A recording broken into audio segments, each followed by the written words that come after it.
bangai sihin pen nang itu mapang deng pon lo.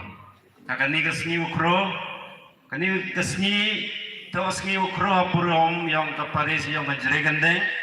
Di nagaliang kayang sem jong Father Anthony Teron ni priang boromnya pi owan pi hakan ni kesni ukro em langi imane blai ciro waingu blai hakan ni kesni.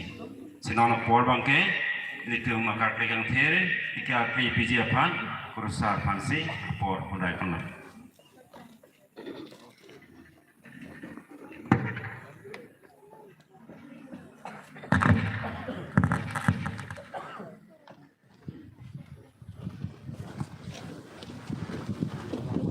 West Corby Jeringan Deng. Apo laban school laban karjong ang chair. Amen pen. Amen. Ili to man please so Aling praise. dupik deh jatuh. Hejme laban ana makang hon laban karjong ang chair pen kidurapet aja kong. Nang itum kadu kawe along pidunang. Lapen ang ilong ta. Naligating hon. Ili to ma BG Cruiser John Timo. Father Stephen. Ili to ma MCBS Northeast Mission na Superior. Laban nang nagstong dun Cruiser tum. Along Africa Parish Priest, Parish along tin pa nang nagstong dun na tum apan niya Francis Cardom Chipilo.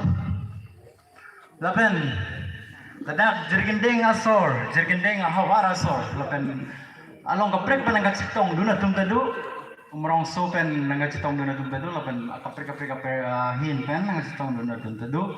Nili nenga klong pen curug parlo kini arni nili farman neng kacinduk kardom neng kacinduk karpli kang cher along nang itu nang kacitong dun ke nili nenga rong pik ateke nili pan nang itu tan neng nang kaci parong dun nang kaci hok dun nang teksi